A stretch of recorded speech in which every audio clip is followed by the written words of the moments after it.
O Espaço Livre de hoje recebe 2 projetos hamburguenses que foram destaque na Expo Favela RS. Quer saber mais sobre ele? Então não sai daí que a gente volta já.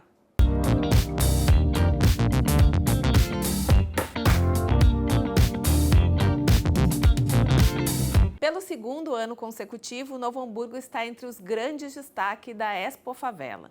Em 2025, o evento realizado pela Central Única das Favelas reuniu 174 empreendedores gaúchos e mais de 20 mil visitantes. No programa de hoje, a gente conversa com Jana Oliveira, produtora da Pretinha Cerveja Preta, e Leonardo Rosa, autor do projeto Território Afro Sagrado. 2 trajetórias que mostram que fé, cultura e inovação caminham juntas e que é possível transformar histórias pessoais em ações coletivas, fortalecendo a cultura, a identidade e orgulho de ser quem somos. Olá, sejam bem-vindos aqui ao nosso programa. Olá. Bom, a Jana é servidora pública na área da saúde e liderança em coletivos do movimento negro. E o Léo Rosa é jornalista, fotógrafo e mestre em processos e manifestações culturais pela Universidade Fevale. Vou pedir para a Jana começar, então, os dois foram em anos diferentes, a Jana 2024, o Léo agora, recentemente, 2025, para tu contar um pouquinho a tua história com a Pretinha, como é que surgiu essa ideia que virou um negócio. Tudo bem, Dani. Bom, a Pretinha surgiu antes de mim. O meu avô fazia, como substituta de refrigerante na minha infância. Então, era a opção que a gente tinha de bebida, que reunia a família, final de ano. E aí, depois de muito tempo, eu decidi fazer. Achei o fechador de garrafas dele, porque ele fechava com garrafa de vidro. E aí, a gente resolveu fazer em casa. E aí, a gente foi fazendo e foi dando para amigos. E aí, surgiu a ideia de começar a comercializar. E toda essa questão de trazer a ancestralidade, de trazer essa recordação de família e também contando um pouco da nossa história. Uhum. E o Léo, fala um pouquinho do teu projeto, Tu lançaste ele no ano passado e agora vai seguir para outros estados. Exatamente. Então, queria agradecer a oportunidade. Então, o Território Afro Sagrado ele surge nessa perspectiva de dar visibilidade, toda a presença cultural e também religiosa da nossa cultura negra, do povo negro aqui de Novo Hamburgo. Ele surge nessa perspectiva de dar visibilidade, e ele é anterior já, essa questão de retratar a questão do povo negro, ela surge na época do mestrado, onde eu tenho também o Cidade da Fé, que retrata a questão da religiosidade em Porto Alegre, no bairro Cidade Baixa. Então, essa trajetória de contar a história do povo negro, ela sempre foi muito presente, Então, usar também a fotografia como um documento e como um instrumento de combate ao racismo. Uhum. Dizer para vocês que é um bate-papo bem informal, assim, vocês podem interagir com a fala do outro. E, Jana, como é que surgiu a oportunidade da Expo Favela?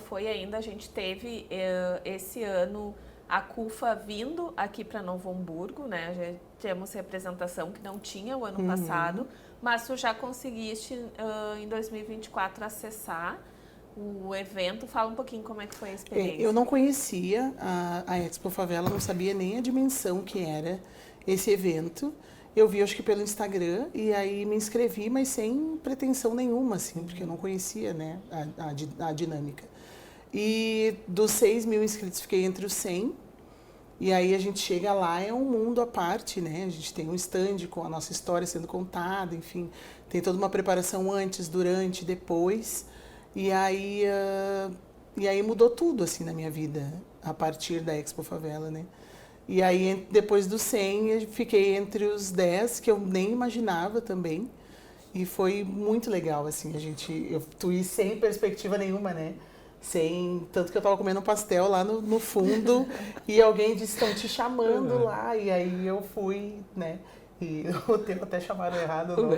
O meu também foi uma história bem parecida. Mas foi muito legal, assim. E aí, a partir de tu teres ficado entre os 10, tu teve a oportunidade de ir para a Expo Favela para a etapa nacional, São Paulo. Isso.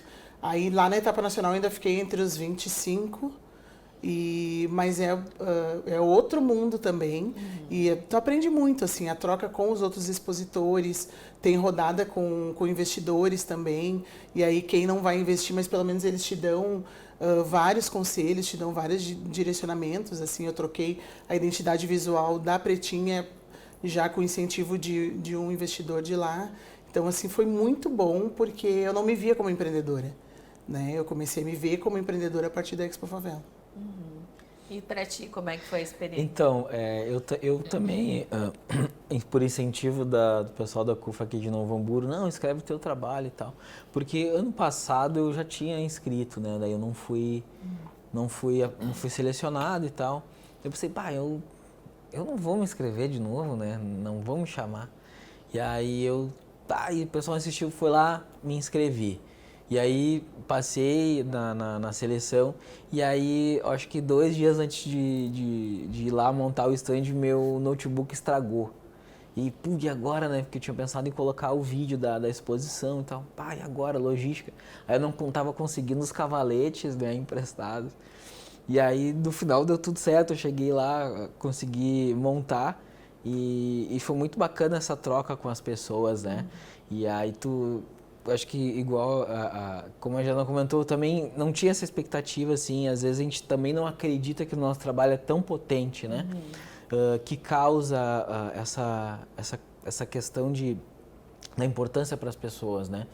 Então, eu também acho que fui um dos últimos a ser selecionado, né, na questão dos 20, né? E aí eu tava falando do projeto no meu stand e aí fala assim, bah, tu tem que ir lá pra frente, teu trabalho, vão te chamar. Eu falei, mas como se o meu nome nem tá ali no grupo, né?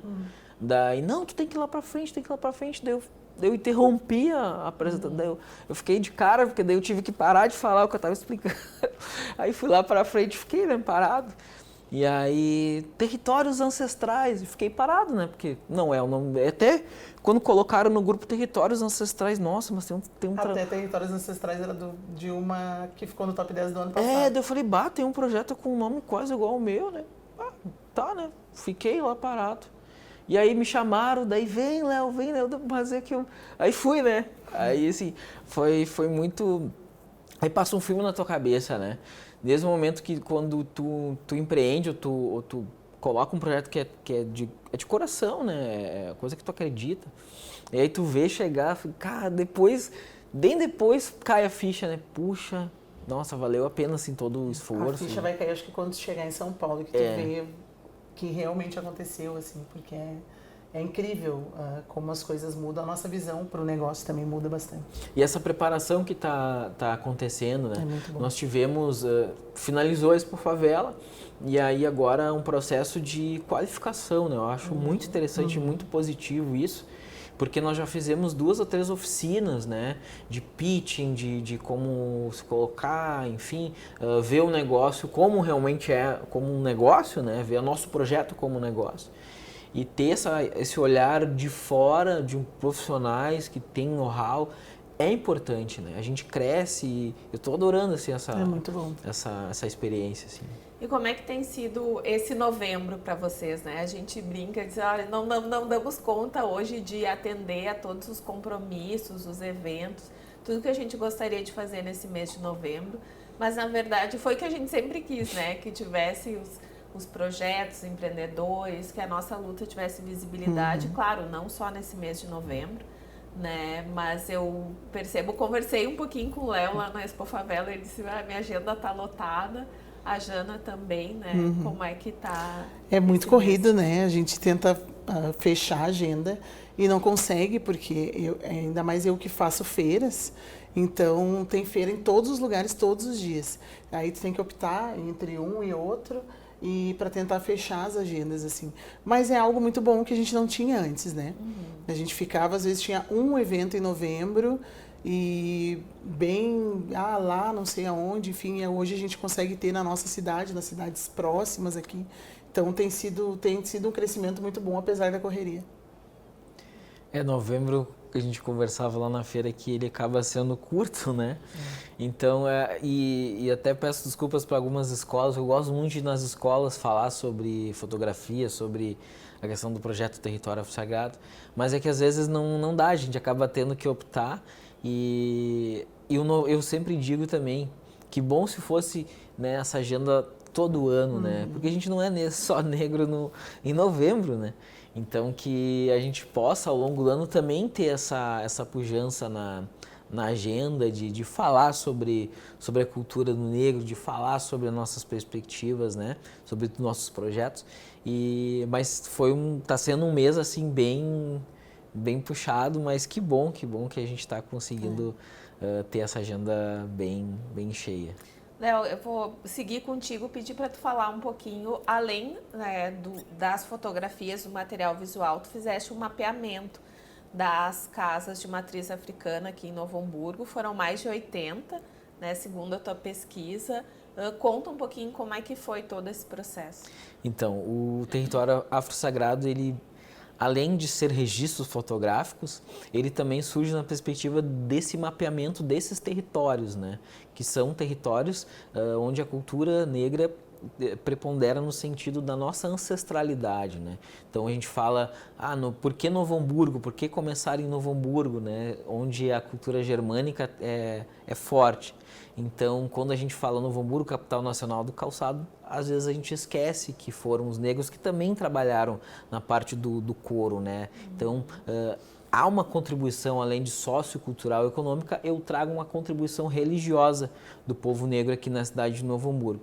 E o mapeamento ele surge justamente para tirar da invisibilidade, né, a nossa ancestralidade aqui na cidade, né? Então, nós mapeamos dentro do projeto, através do edital da Lei Paulo Gustavo, que é importante também nesse processo, né, cultural, né, os editais, o fomento à cultura é fundamental.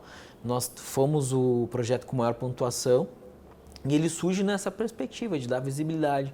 Nós, através que é um período curto também da gente executar, mas que também a gente precisa solucionar algumas... e a gente, por meio de formulário Google, a gente conseguiu mandar para... Umas pessoas também me chamaram depois que não receberam, mas é que é um espaço muito curto, mas isso que é legal, porque daí o pessoal está vendo o projeto e está querendo entrar nesse mapeamento, então está sendo muito positivo por isso, né? E por que esse mapeamento? Então, a gente mapeou 88 casas e finalizamos esse projeto com uma grande exposição que foi na casa da Dalila, e é uma exposição e vai ser sempre uma exposição multissensorial, onde pessoas de baixa visão e pessoas cegas tenham acesso também. Então nós tínhamos guias de conta, nós tínhamos os atabaques, tambores, né, aquela casinha vermelha do Bará que sempre fica na frente, né? Então fazer com que fazer a nossa essência da religião, ela é acessível, não tem discriminação, sendo gordo, magro, branco, preto. Então essa a ideia, ela ser acessível a todos. E a importância disso foi fundamental no sentido de tirar essas casas do ocultamento, né, e combater o racismo religioso aqui na nossa região. Bom, eu queria que a Jana falasse também, ela citou as feiras, né? O Léo fazia parte da Secretaria de Cultura, também fez parte, junto com a Jana, eles idealizaram a Feira Afro aqui de Novo Hamburgo. E que é uma luta, né, para que os expositores, os afroempreendedores consigam ocupar espaços na cidade. A Jana já esteve algumas vezes aqui na Câmara Sim. também defendendo essa pauta. Queria que tu falasse um pouquinho sobre os afroempreendedores e as dificuldades também de expor aqui no próprio município, né? Agora vão fazer 3 anos, né, que a gente tem o grupo de afroempreendedores. Eu entrei há 2 anos. E a gente está numa luta contra um decreto de 1977 que não permite que usemos a área central da cidade, né? E a área central é bem extensa, assim, não diz só questão de praça, calçadão, é muito mais extensa que isso. Vai quase que da Frederico Link até a Vila Rosa. Isso, e aí para cá vem quase aqui pertinho. Então, acaba colocando todo mundo para as periferias, né? Que é onde a gente tem atuado, nas escolas de samba enfim, em outras praças, mas não é isso que a gente quer e a gente tem direito também de utilizar a área central da cidade. Então, a nossa luta tem sido por isso. Agora, a gente conseguiu uma vitória, né, que a gente vai conseguir fazer um evento no domingo agora, ali na praça, se o tempo nos ajudar, né? E já é algo muito precioso para nós, assim. E a gente já tem, então, assinado pelo prefeito da cidade a autorização para a feira. Nós queremos fazer a partir de março, então, a cada 15 dias, na Praça do Imigrante. Né? Temos alguns ajustes para fazer, algumas coisas para deixar alinhado, mas já está autorizada a Feira Afro. Então, assim, é algo muito significativo para nós, porque a gente vinha nessa função de ter que fazer a feira em outras cidades, né? São Leopoldo a gente fazia, porque abria espaço para que a gente fizesse. Expo Black. Na Expo Black, que também agora vai ser retomada agora no final do mês. Então, são movimentos que a gente precisou fazer, precisou brigar um pouquinho para conseguir, assim, e estamos no caminho. Nada é fácil, Nada né? é fácil, e é muito, é de formiguinha o trabalho, assim, mas a gente tem conseguido. Uhum. E a gente conversava antes de começarmos aqui o programa, Léo, sobre a questão do branqueamento das religiões de matriz africana. É um desafio, né? A gente sabe que estamos, por exemplo, aqui em Novo Hamburgo, numa cidade com 15% de população negra, então é inevitável, né, que pessoas brancas estejam na religião e não tem nenhum empecilho, né? Mas como isso dialoga com a nossa ancestralidade, com as questões até relacionadas com o racismo religioso? Então, segundo o IBGE, né, o Rio Grande do Sul é o estado brasileiro com o maior número de adeptos das religiões de matriz africana, maior quantitativo de casas, e também esse dado perpassa na questão, né, de pessoas não negras serem também hoje a maioria, né, desses adeptos nesse sentido, né, segundo esse dado. Então, e também é uma questão histórica, né, nós comentávamos, né, quando o Príncipe Custódio ele abre as portas, né, naquela época já se aproximando da elite, a elite branca, né. Então, existe uma questão histórica nisso também, e na nossa região, né, sim, são a questão germânica, né, mas como comentávamos anteriormente, é uma religião onde congrega todos, né, não existe distinção, né, de gênero, cor e raça.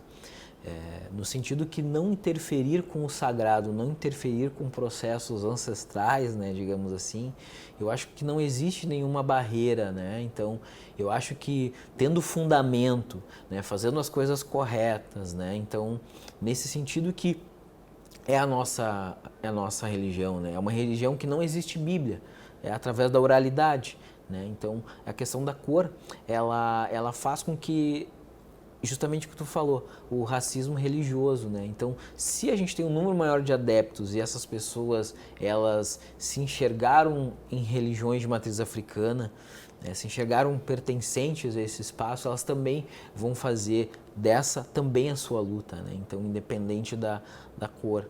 Então, é um processo que a gente está vivendo, né, de maiores números de adeptos, de pessoas não negras, né? Hoje em dia a gente tem esse quantitativo, mas que eu não acho que é de forma pejorativa ou que vai acabar com a religião nesse sentido. Porque é importante que essas pessoas tenham em mente que é uma religião onde tem a ancestralidade negra, né? E que elas se aproximem de pessoas e cultuem fundamento, que é a prioridade para que nós não tenhamos a extinção, né, da nossa religião. E para as pessoas entenderem, o Batuque, né, o chamado Batuque, ou Nação, é uma religião que existe praticamente só aqui no Rio Grande do Sul, né? Qual é a especificidade dela, diferente, por exemplo, do Candomblé ou da Umbanda? Então, muita gente me pergunta sobre isso, né? Então, por isso, de fato, o Rio Grande do Sul é o estado com o maior número de casas, diferente da Bahia, que só, né, a gente, vamos dizer assim, tem o Candomblé, né, como a religião, e aqui no Batuque do Rio Grande do Sul, né, a gente tem uma peculiaridade no sentido que o sacerdote, ou vulgo pai de santo, na sua casa ele pode ter as 3 linhas, né, que é a nação, né, porque toda casa tem que ter um dono, né, a Umbanda, que é a religião genuinamente brasileira, e a linha da Quimbanda. Então ele tem as 3 linhas dentro do seu terreiro, né? Por quê? Porque vieram negros de diversas regiões da África, vieram para o Rio Grande do Sul. A gente tem ali o nosso berço, que é Pelotas, Rio Grande e Jaguarão, que foi onde esses negros foram trazidos, né? E aí foram para outras regiões do nosso estado. Então cultuam de formas diferentes, né, os nossos ancestrais. E aí por isso que a gente tem Jeje, Cabinda, né, Oió. Né? Então porque vieram negros de diversas regiões da África e, consequentemente, cultuam também de forma diferente, né? Toda nação tem diretrizes e normas distintas umas das outras, né?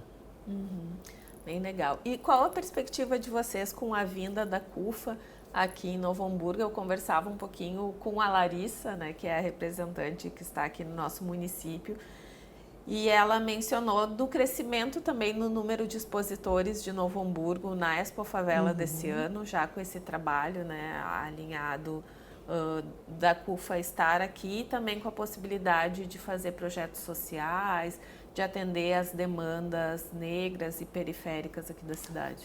O trabalho da CUFA é sensacional, né? Porque ele trabalha em várias áreas, trabalha tanto na educação quanto no empreendedorismo também. Então é um grande ganho para Novo Hamburgo ter a CUFA aqui.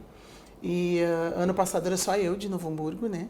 E as pessoas se espantavam, tipo assim, tem empreendedor negro em Novo Hamburgo? Não, primeiro, existe negro tem, e não. né? Porque, tá, mas tu é da onde? Eu disse, de Novo Hamburgo. De Novo Hamburgo? Era um espanto, assim. E esse ano, acho que tinha uns 7, né? Então, 8, 7 ou 8 de Novo Hamburgo. Então, a gente conseguiu colocar Novo Hamburgo no mapa da Expo Favela. Isso foi muito legal. E a CUFA tem esse trabalho muito, assim. Tem a Taça das Favelas, que também é um projeto legal que envolve a gurizada do futebol das periferias e que é conhecido dentro do Brasil e fora também. A Expo Favela, que também é internacional, né? E todo esse trabalho de resgate da cultura negra e também de fazer com que a favela seja potência, né? Porque a favela é potência, isso eles sempre afirmam, né? E de pegar da favela aquela vendedora de bolinho que achava que só vendia um bolinho e de mostrar para ela que ela tem potencial, que ela pode se especializar e que ela pode abrir oportunidade para outras pessoas também. Então é isso, é de fortalecer as periferias e de cada um ir ajudando o outro. E tu és lá de Canudos, né? Acho que tu deve vivenciar e também atua na área da saúde, lá uma unidade, né? no bairro de Canudos. Deves vivenciar no dia a dia essa necessidade, né? De projetos, de uma atenção maior à comunidade. Sim, a gente está iniciando um projeto pela Pretinha Cerveja com mulheres em vulnerabilidade, né? Tem muitas mulheres que sofrem violência e pela questão da dependência financeira também, além da psicológica, mas da financeira. Então a gente está conseguindo encaminhar para algumas capacitações com parceiros e a CUFA chegando agora já tem mais força para nos ajudar nisso, né? E a gente prioriza muito o comércio local, eu sou bem bairrista.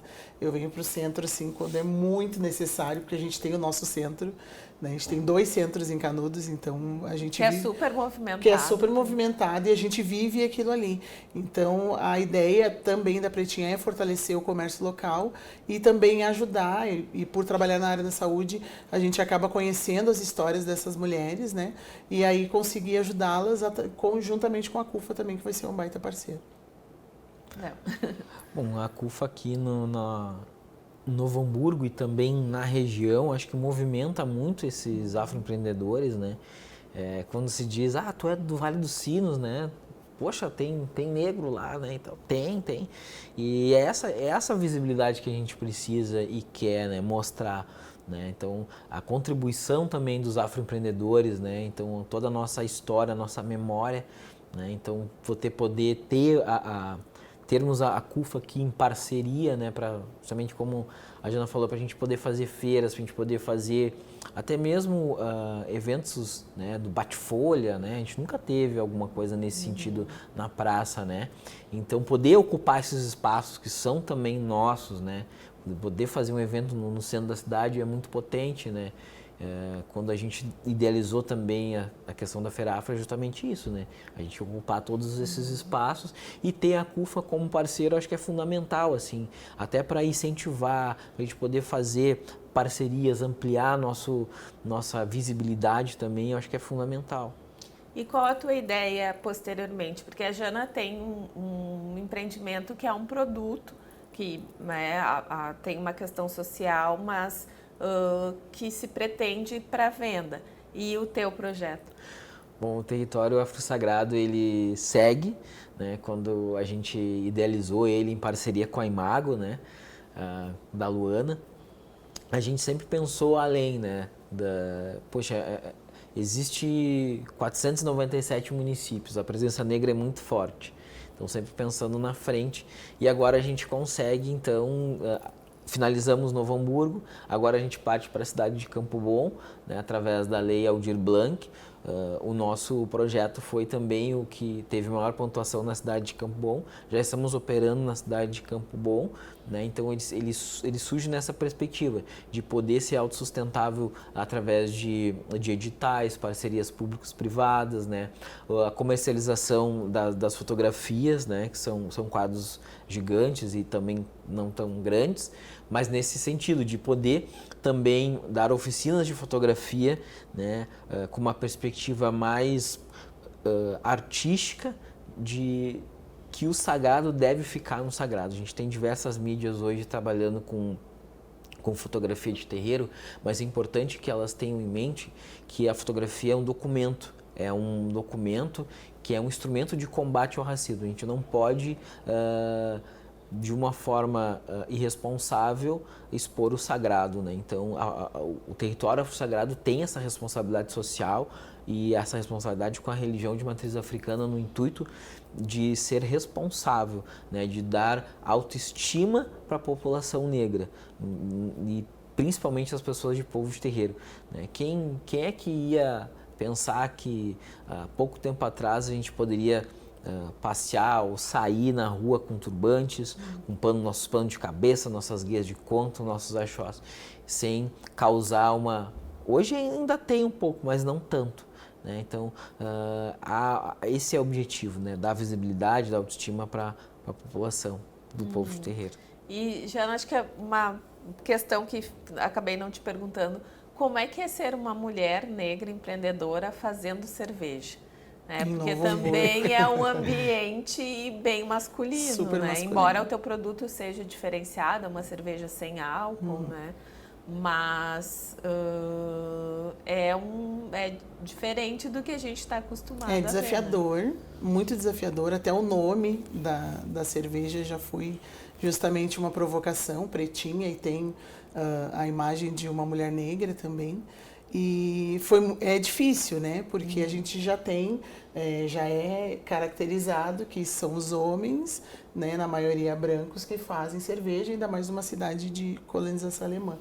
Mas é um desafio e muitas vezes também eu venho ouvindo de outras mulheres, que legal, que diferente. E aí a gente acaba incentivando outras mulheres. Conheci algumas cervejeiras de Porto Alegre também, que é muito legal o trabalho delas e que a gente compartilha dos mesmos desafios, dos mesmos preconceitos, mas tem melhorado, assim, os homens têm aceitado mais, têm tido uma troca melhor, assim, mas sempre tem aquelas piadinhas, né? Normais. E o idealizador, digamos assim, né, que trouxe para a família de vocês, é o seu Valdemar. Isso, meu Como é que o seu Valdemar veria hoje a pretinha e ganhando Eu o acho mundo? que ele ia ficar muito feliz. Porque ele era um ritual dele, ele ia pro galpão dele fazer, e ninguém podia chegar perto, ninguém podia saber o que era. Os ingredientes eram uma função, a gente ficava embaixo da porta tentando espiar o que ele fazia lá dentro. Porque pra gente criança era tudo mágico, né? A gente via ele entrava com um panelão e aí a gente sentia cheiro e às vezes a gente ouvia barulhos das garrafas de vidro estourando e a gente não sabia o que era. E aí depois ele mandava a gente enterrar as garrafas. Então eu acho que ele ia ficar muito feliz da história dele estar sendo contada, né? E isso é muito importante para nós, porque a gente não tem a nossa história contada, né? A gente não ouve as nossas histórias, a gente não tem relatos, né? A gente não tem isso escrito. Então, a gente conseguir resgatar essas histórias e trazer a memória, eu acho que é muito legal, muito importante. A gente fala muito da oralidade, mas também, né, com as pessoas partindo, isso vai se perdendo. Acho que também é uma ideia do teu trabalho fazer esses registros, né, para que eles possam ficar para posterioridade. Sim, é a questão da gente trazer essas histórias, essas memórias, né? Dessas pessoas que vieram para a região aqui e, no meu caso, se estabeleceram, ter um terreiro nessa cidade, nesse vale, né? Então, é essa perspectiva, porque imagina quanto tem terreiros aqui que tem mais de 20 anos, né? Imagina como é que foi há 20 anos atrás você tocar um batuque, né? 20 anos atrás fazer todo um movimento, né? Dentro da sua cidade, do seu bairro, né? Então é trazer essas histórias, como é que foi, né? Trazer à tona isso. É muito importante. E o audiovisual, a fotografia possibilitam isso, né? Então a gente hoje tem meios da gente não deixar a nossa história apagada, justamente evidenciar, né? Então a gente falava, né, que é uma religião que não tem Bíblia, né? Então é tudo através da oralidade, né? Ensinamentos, enfim, doutrinas, né? Coisas que têm que ficar no sagrado. Então é importante esses registros, essas falas. Então a gente visitou esses terreiros, né? Não nas atualidades 88, mas o que a gente conseguiu dentro dos 12 meses de execução do projeto. A gente viu muitas histórias do começo, de como era o acesso às roupas, os alimentos, enfim, tudo isso é muito importante. Como é que foi a chegada, né, da religião, como é que se deu. Então, tem histórias fantásticas, assim, que nas casas que eu consegui, de fato, fazer os registros e poder conversar, a gente tem esse material guardado de audiovisual que eu acho que não sei, é uma fase 3, talvez, do Afro Sagrado, colocar na mídia essas histórias desses territórios aqui na cidade de Novo Hamburgo. E as histórias é muito legal, assim, porque nas feiras que eu vou, aí às vezes as pessoas vêm, mas a minha avó fazia o mesmo gosto, sabe? E aí tu consegue trazer essa lembrança para as pessoas, isso é tão gratificante. Às vezes tu vai para a feira sem muita expectativa, né? E aí tu chega lá e tu consegue trazer de volta essas memórias para as pessoas, é muito, muito Acho bom. que essa troca, né? Nas feiras tem isso, assim, tem essa troca das pessoas trazerem histórias, tu lembrar, mas aí as pessoas olham as fotografias, não, mas a minha avó era assim, nossa, tu lembra a fulana, daí, né, o orixá e tal. Então essas histórias, lá na minha avó era assim assado, eu me lembro. Então, essas memórias que são legais, e a fotografia é isso, assim, eu sempre digo que a fotografia é um documento, a gente tira uma foto de e o seu Feijó, que eu tive. Além do projeto da fotografia do Afro Sagrado, tive a oportunidade de conviver com ele no meu projeto falando do carnaval, né? Dos blocos, escolas de samba, a presença negra na folia carnavalesca do Vale dos Sinos. Então, ele falava sempre para mim, você tira uma foto hoje, daqui a 10, 20, 30 anos vai estar diferente, porque a fotografia é um documento, né? E é verdade, né? Então, imagina quantos prédios foram erguidos aqui na nossa cidade, quanta diferença a gente já tem nos bairros, enfim, casas. Quantos lugares não existem mais. Que não existem mais, quando vê já foi terreiros, já foi, sabe? Isso é memória, isso é história, né? Então, acho que é muito importante a gente, de alguma forma, trazer isso para a gente não perder as nossas raízes. Tá certo. Pedir para a Jana deixar, então, o perfil dela, para quem quiser conhecer mais sobre o trabalho dela, sobre a Pretinha, e pedir para tu deixar tuas considerações finais. Bom, primeiro agradecer pelo convite. Para nós é muito bom poder estar falando não só da história da Pretinha, mas também do nosso povo. E o arroba é @pretinha.cervejapreta, né, nas redes sociais. Aí vocês podem fazer pedido por lá, pelo WhatsApp, enfim. E aí estamos aqui. Então, também agradeço a oportunidade de estar aqui. E aí, dia 29 e 30, estarei representando Novo Hamburgo, no Nacional, no Expo Favela Nacional. Em São Paulo. Em São Paulo. O arroba do Projeto Território Afro-Sagrado é @Território Afro-Sagrado, então vocês podem acessar ali. A gente vai disponibilizar nos próximos dias, vamos retomar com o formulário lá dos terreiros aqui na cidade de Novo Hamburgo. Vamos deixar lá, já estamos fazendo as visitas em Campo Bom, né, para a gente ampliar esse... E tu tens um catálogo? E eu tenho já um catálogo aqui que foi da exposição de Novo Hamburgo. Qual é posso mostrar aqui? Essa aqui. Então, que retrata um pouquinho a nossa ancestralidade aqui na cidade, né? E tem minha consideração final, na verdade, eu gostaria de ler rapidinho o que me levou também à essência desse projeto. Agô, peço licença aos orixás para revelar o Novo Hamburgo Território Afro-Sagrado, a nossa mais pura ancestralidade, a raiz mais profunda vinda de África por essas terras daqui. Nas matas deste vale, caboclos e cativos aqui já estavam, a nossa semente já tinha sido plantada, bem antes da imigrante chegada. Nossa história agora sim será contada.